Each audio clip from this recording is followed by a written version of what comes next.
Hi, what's up? I'm Mike, and I'm going to teach you how to sweep pick today. Okay? Now, the first thing when you hear sweep picking is you think of an arpeggio, basically a chord shape, and what you're doing is you're sweeping out those notes so it doesn't sound like you're playing the chord, but it sounds like you're playing something really cool. Basically, take, say, an E minor chord, you know, or if you're playing it like this. Well, what if you want to sweep that? You know, that's sweep picking right there. It doesn't seem too difficult there, you know. But if you don't know how to sweep pick, it might be difficult for you. So basically what we'll cover is technique, because technique is the first thing you have to know in order to get sweep picking down. So the first thing you have to know is when you should use what picking stroke, when you should be going down, when you should be going up. Okay? And the second thing you have to know is how to practice raising your fingers off each note. That way the chord doesn't ring out and it doesn't sound, the notes don't ring out and it doesn't sound like you're just playing a regular chord, and it sounds like you're actually hitting each different note at different times. Okay? So there's a bunch of different ways to practice this. The easiest way to practice using your picking hand, which is the first thing you want to practice, is just take your take your open strings. You know, you could just palmate your strings with this hand, or you could use your right hand, and start out with a downstroke on your low E, and keep using a downstroke, basically sweeping across the strings until you get to that high E. Hit that high E with the downstroke, and then hit it with an upstroke and go down until you hit that low E again and hit it down. So it's basically like this. I'll show you a little bit closer.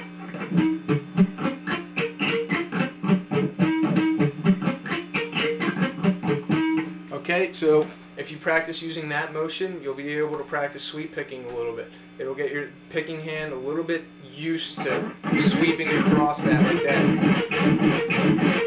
Okay? Now, another way that you could practice, let's say, well, not using your picking hand, but a way you could practice using this hand, getting all the notes off at the right time without having them ring out. Basically, you've seen a lot of players like Steve Vai do this. They'll grab their fretboard and play something legato. Well, basically this works the same way for sweep picking. It's a very good way to practice it without using this hand, you know, getting it all sloppy and whatnot if you're not good with this hand. Take this hand, this is after you get the arpeggio shape that you want to get down. And let's say E minor arpeggio right here, which is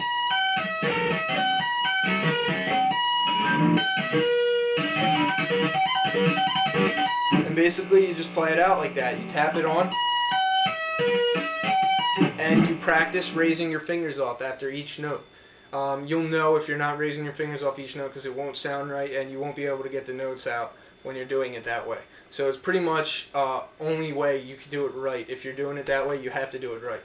So another way that you could practice getting an arpeggio shape down is to pick it before you sweep it, which is also a good thing, because if you're into all kinds of playing, like say you want to do something jazz, most jazz players don't sweep a lot. They actually they'll pick the notes. Like you take someone like Al Di Meola, he picks almost every single thing he plays.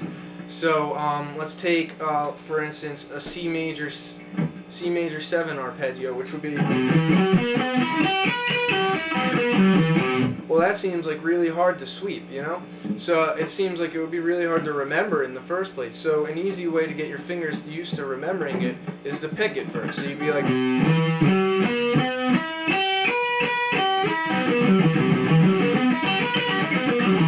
until you got it down, and then you approach with this hand with the sweep picking after you have it down with that hand.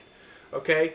So now basically what I'll do is I'll show you 3 inversions you could use for major arpeggios, minor arpeggios, just the top 3 strings, because you want to start out only doing 3 string sweeps, because if you try and do more, you're going to wind up getting backtracked even more than you should. And I'll show you one shape you could use for a diminished sweep, because it's pretty much what you use to do the inversions. They're just 3 frets apart pretty much.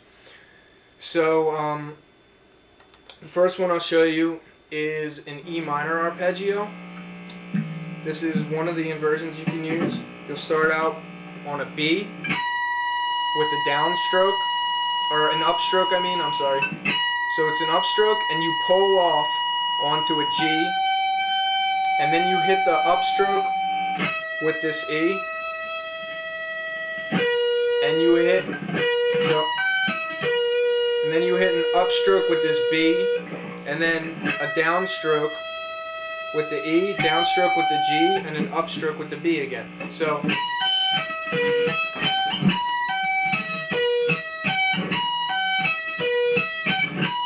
okay, so that's the motion you're going to use for each of these arpeggios I show you for the 3-string arpeggios. Now the next inversion we can use is basically if you take your pentatonic shape, that's pretty much where this arpeggio comes from. So what we're going to do that, take this G here, you start on the G, you go to an E, you go to the B, and you go to the G. And you use the same picking pattern I showed you on the first arpeggio. And basically how you want to do this is you want to roll your fingers. So watch my finger, this index finger, it'll roll when I want to hit the strings. That's how you get off it and you don't let it ring out. It takes a lot of practice at first, but you'll get it. So what you start out with is like this.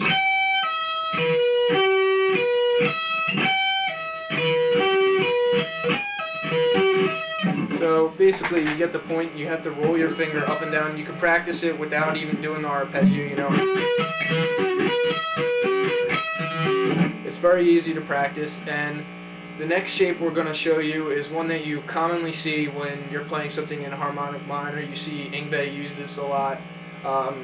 It's a fun inversion to play for a minor arpeggio. So what you'll do for the E minor version of this, start out with your pinky on the E.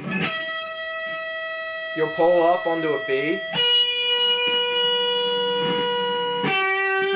and then you'll hit that G there. Whoops, I mean an E after that. So it's, and then you hit that E.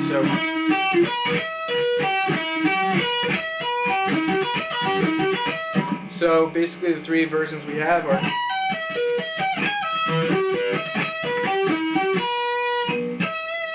okay, so those are the minor arpeggios. Now we'll work on the major ones. Okay, a major arpeggio has one changed note. Okay, so you just raise this G here. You could raise it, call it G sharp or A flat, whichever you want to call it. So what we'll do, we'll have a B going into an A flat, going into an E, going into a B. So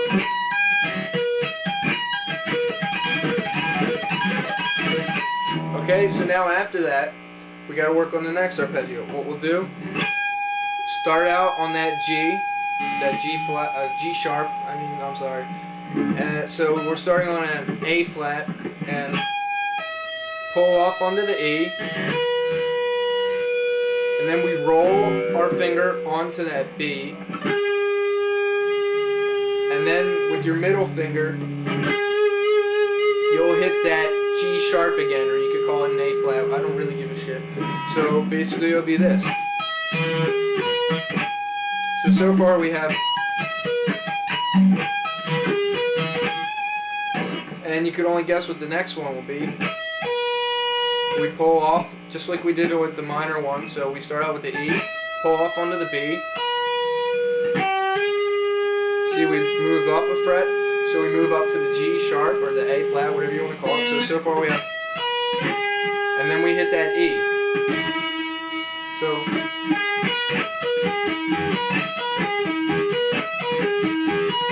So we have all the major arpeggios so far. Now the only thing left is a diminished arpeggio. So how do you do a diminished? Okay, basically what you want to do, start out here, let's see, so basically you're going to start out with that A flat, okay? You're going to pull off onto an F.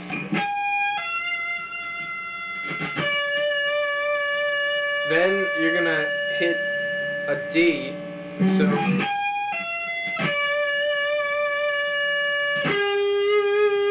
and then you'll hit that A flat again. So